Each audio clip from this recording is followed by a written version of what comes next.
Assalamualaikum warahmatullahi wabarakatuh. Selamat pagi anak-anak. Bagaimana kabar kalian hari ini? Semoga sehat selalu ya. Dan jangan lupa untuk selalu menjaga kesehatan. Baiklah, sebelum kita mulai pelajaran hari ini, maka sebaiknya kita berdoa dulu ya. Berdoa, mulai. Berdoa selesai. Nah, sebelum kita mulai pelajaran, Ibu akan mengabsen diri kalian ya.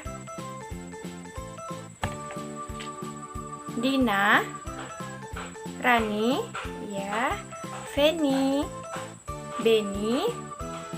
Alhamdulillah, hari ini kita hadir semua ya. Nah, pada pertemuan kali ini kita akan belajar tema 1, indahnya kebersamaan, subtema 1, pembelajaran ketiga. Bunyi adalah suatu gelombang yang dihasilkan oleh benda bergetar. Contohnya pada bunyi alat musik.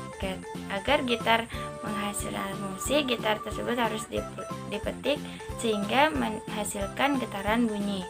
Perambatan bunyi dapat merambat melalui 3 jenis media, yaitu benda padat, cair, dan gas. Namun, bunyi juga dapat merambat di ruang hampa. Hal ini karena ruang hampa tidak memiliki media yang merambat bunyi. Yang pertama, bunyi merambat melalui udara. Contohnya sudah ada pada gambar ya. Terlihat ada 2 orang anak yang sedang melakukan percobaan. Salah satu anak memegang kaleng bekas dan satu anak lagi memegang selang. Anak yang memegang selang itu sedang berbicara kepada temannya melalui selang tersebut. Apakah yang terjadi? Ya, anak yang memegang kaleng dapat mendengar apa yang sedang dibicarakan oleh temannya. Hal tersebut bisa terjadi karena bunyi merambat melalui udara. Suara yang dikeluarkan oleh anak tersebut merambat melalui celah-celah pada selang yang dia pegang. Contoh lainnya, jika turun hujan biasanya disertai dengan petir dan kemudian terdengar suara guntur. Suara guntur ini terdengar karena adanya udara. Suara guntur dapat merambat melalui udara sampai ke telinga kita. Yang kedua, bunyi merambat melalui benda padat. Contohnya bisa kita lihat pada 2 orang anak yang sedang melakukan percobaan. Mereka sedang melakukan percobaan menggunakan 2 buah kaleng yang disambungkan melalui benang kasur. Suara tersebut merambat melalui benang kasur. Nah, benang kasur itu termasuk benda padat. Yang ketiga, bunyi dapat merambat melalui benda cair. Contohnya bisa kita lihat pada gambar ya. Di sini ada seorang anak yang sedang melakukan percobaan. Nah, jika kamu membuka kaleng di dalam air, maka kamu akan mendengar bunyi kaleng tersebut. Karena bunyi kaleng tersebut merambat melalui air. Nah, sekarang yuk kita melakukan percobaan. Coba kalian melakukan percobaan mengenai sifat bunyi merambat melalui benda padat.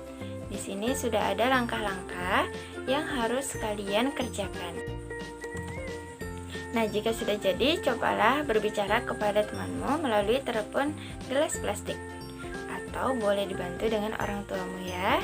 Nah, jika sudah selesai membuat telepon gelas plastiknya, coba kalian ceritakan apa yang terjadi ketika kamu mendengar hal tersebut saat berbicara. Apakah suaramu terdengar oleh temanmu? Coba kamu jelaskan ya di buku tugas. Selanjutnya, kali ini kita membahas gagasan pokok dan gagasan pendukung. Apa itu gagasan pokok dan gagasan pendukung? Ya, gagasan pokok adalah ide utama yang dibahas dalam suatu bacaan. Sedangkan gagasan pokok adalah uraian atau informasi tambahan pada suatu teks yang terdapat pada suatu teks atau kata. Bagaimana cara menemukan gagasan pendukung dan gagasan pokok? Yang pertama, kalian harus membaca teks dengan seksama. Yang kedua, cermati kalimat pertama hingga kalimat akhir pada paragraf. Nah, Ibu akan memberikan satu contoh untuk menentukan gagasan pokok dan gagasan pendukung. Di sini udah ada teks. Yuk kita baca. Batik merupakan kain tradisional Indonesia. Kain batik dihasilkan dengan cara dilukis atau dicetak menggunakan malam, lilin yang dipanaskan. Kain batik berasal dari Pulau Jawa. Seiring berkembangnya waktu, batik tidak hanya berada di Pulau Jawa. Beberapa daerah di luar Pulau Jawa juga menggunakan batik sebagai pakaian tradisional. Misalnya batik Bali. Nah, kita tentukan gagasan pokoknya itu yang mana? Yaitu kalimat pertama. Batik merupakan kain tradisional Indonesia. Ini yang disebut dengan gagasan pokok. Sedangkan gagasan pendukungnya yang mana? Ya, gagasan pendukungnya berarti kalimat selanjutnya, yaitu kain batik dihasilkan dengan cara dilukis atau dicetak menggunakan malam, lilin yang dipanaskan.